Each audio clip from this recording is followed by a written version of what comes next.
Hey everyone, I know I didn't tell nobody that I was going to be missing yesterday, and today I won't be able to sufficiently make up for the missed day, being that I literally have 40 minutes before I need to go to work. So I'll only be able to cover one topic today. I think it's a pretty important topic, although I'm going to be right up front with you guys. It is speculative. Nothing could happen from it, but I think it's good to know what's going on, especially in the midst of this government shutdown, because when it comes to the topic I'm discussing, it is even more important than that. And the topic that I want to talk about today is that the Trump administration has been quietly preparing for another chance at nominating a Supreme Court justice. Like I said, this is all speculative, but on Monday, you'll recall that the Supreme Court Justice nominee, Ruth Bader Ginsburg, better known as the Notorious RBG, missed her first day on the bench since her confirmation 25 years ago and hasn't returned since.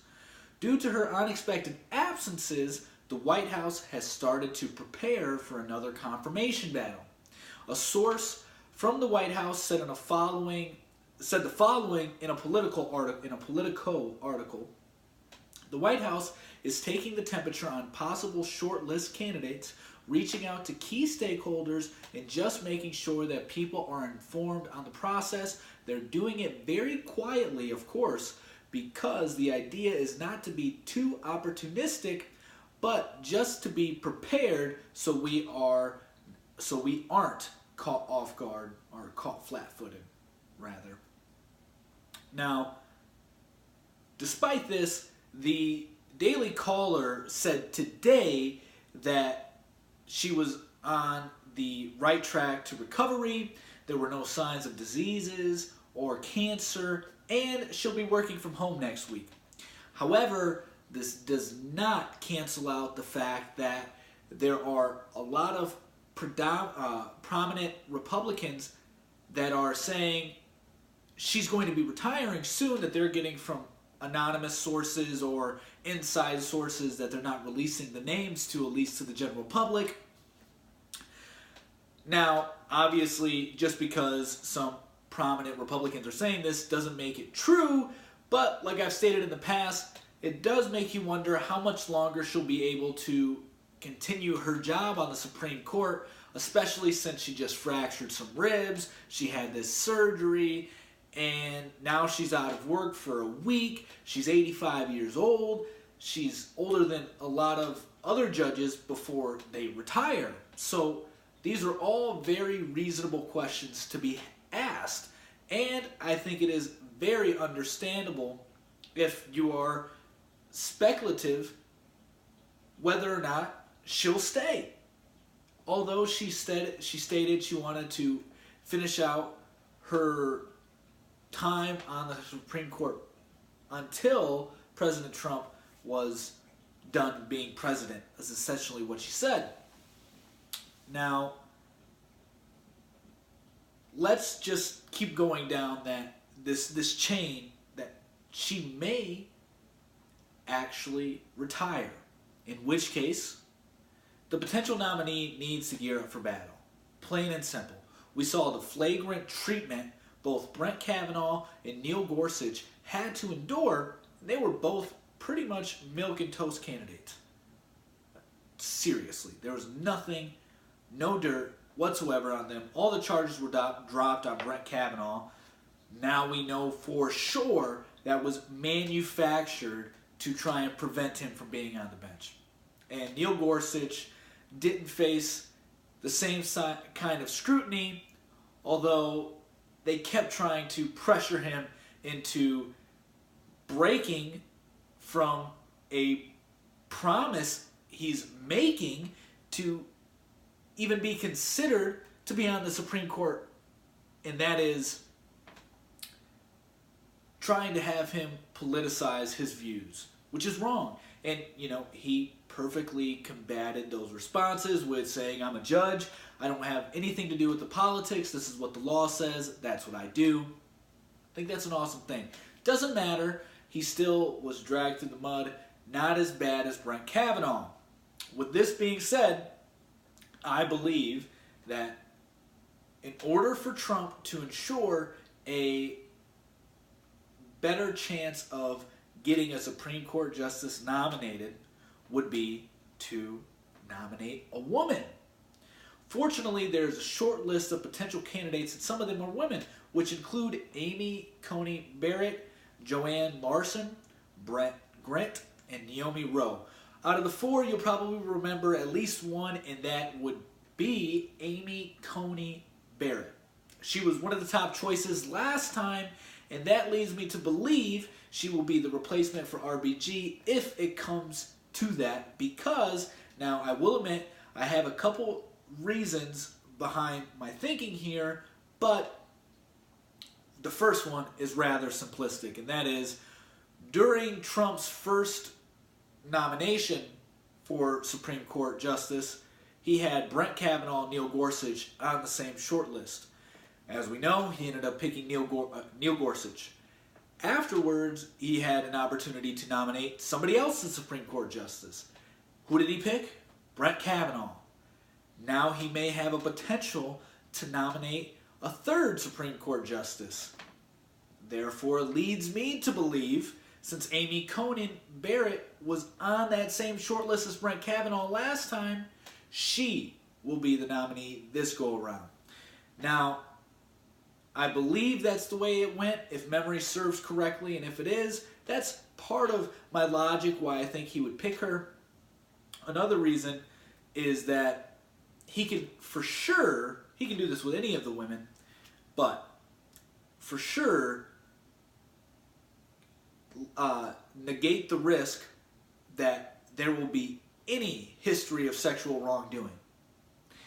Another reason, and this once again can apply for any woman, another reason it would be smart to nominate a woman to fulfill RBG's position is because it will be seen as a fair replacement per gender.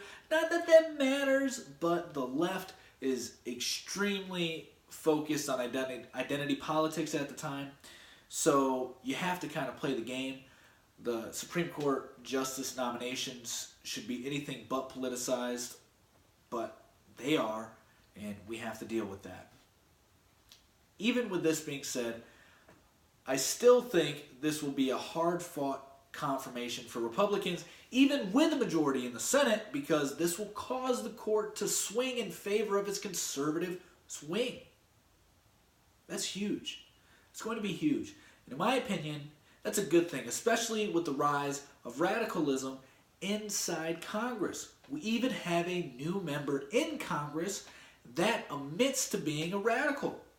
Her name? Everybody knows it by now. Alexandria Ocasio-Cortez. So, replacing activist judges with constitutional and textual judges will be important to maintain proper checks and balances. As of right now, RBG will remain on the court and hopefully make a speedy recovery. So, like I stated, everything I've given you here was pure speculation. She's doing well, per a recent article written by the Daily Caller, as I stated. She's making a good recovery. She'll be working from home. But we can't ignore that there are some sources stating she is going to retire. So we don't really know what it's going to be until she says what it's going to be. That's the only way we'll find out, or if she just shows up and starts doing her job. You know, I'm not saying that she isn't doing her job, but actually showing up and not creating this atmosphere for speculation to thrive in. So we'll have to wait and see on what exactly is going to happen with her. Obviously, we hope her the best and a speedy recovery, like I've already stated.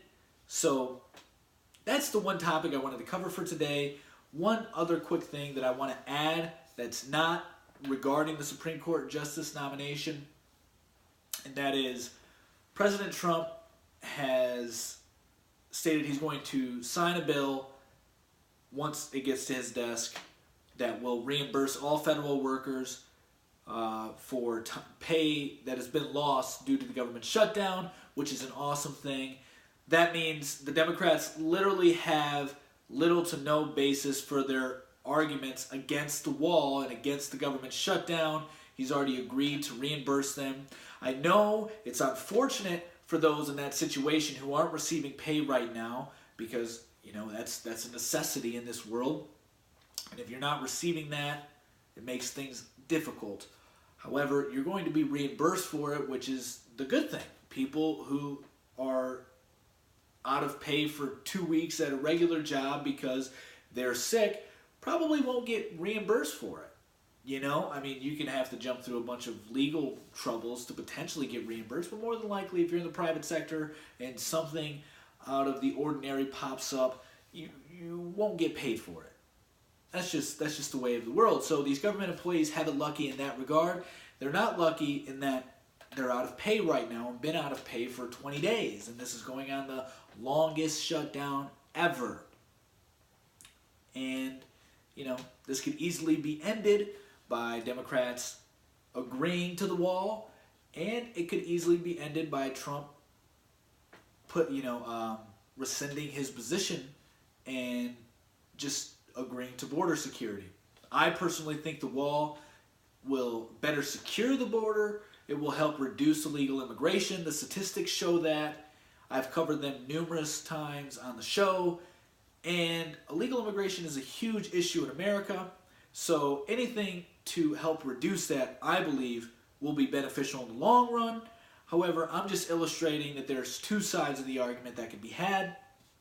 I tend to agree with Trump's position that the wall will better secure the border, reduce illegal immigration, which in turn will save you and I not only tax dollars, but it will also save lives, which is really important.